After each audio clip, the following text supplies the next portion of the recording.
I've been rocking the blank wall for a while now. I really need to get this place set up soon, but at the very least, for this review specifically, I think I need to get out the old classic.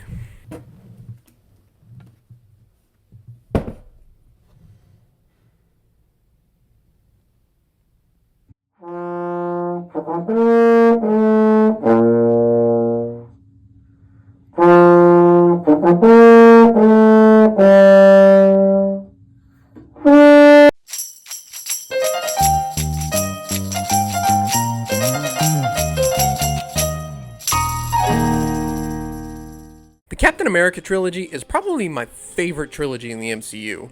Steve Rogers is by far my favorite character in this universe, and his films have such a consistent quality to them.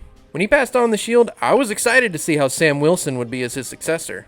But see, Cap has only been my favorite Avenger as an adult. As a kid, my favorite superhero ever was the Incredible Hulk. Mainly because I love the 90s cartoon. And even though it is one of the lesser Marvel movies, I still really like the 2008 film. And I remember them teasing certain elements that I knew from the show, and I've been waiting for them to come back since I was 12 years old. So imagine my excitement when I found out that Captain America: Brave New Bird was going to not only be our first Sam Wilson Cap film, but also the Hulk sequel that I've been waiting 15 years for. And then imagine my disappointment when it turned out not so great. Yeah, this was unfortunate. It's not even a bad story or anything. I think it hits all the right beats that it should. Thaddeus Ross gets elected president, and after a mind-controlled assassination attempt, Captain America sets out to find out who's behind it and why, all while butting heads with Ross the whole time.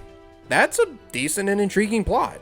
But the problem is it's just presented in such a boring way. It's one of those movies that feels like reading an essay written entirely in run-on sentences. Everything just moves from one scene to the next with barely any shift in tone, and never any time to just breathe and feel an emotion or get to know a character better. And music that just won't stop, so you get numb to it after a while, and every scene ends up feeling kind of the same.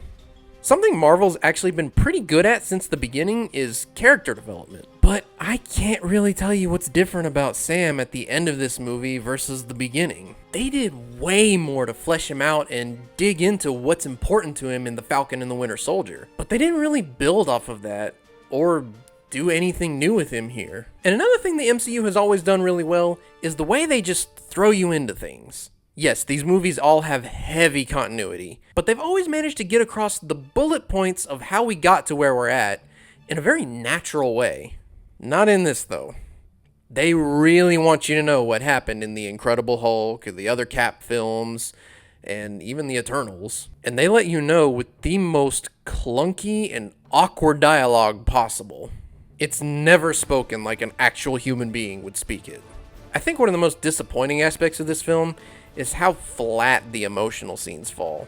There are some moments with Ross, and especially this one moment with Isaiah Bradley, that I just know were supposed to hit me really hard, and I wanted them to, but whether it's the music, the editing, the pacing, the writing, they just didn't.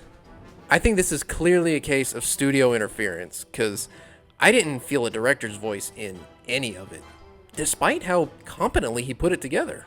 It really feels like everything is put into place just for story and nothing else. Which is fine if you're just here to follow along with the story of the MCU, but if you want something deeper or something that'll keep you coming back, it's not here. So, I gotta say, Captain America: Brave New World, more like Captain America Mid-New World.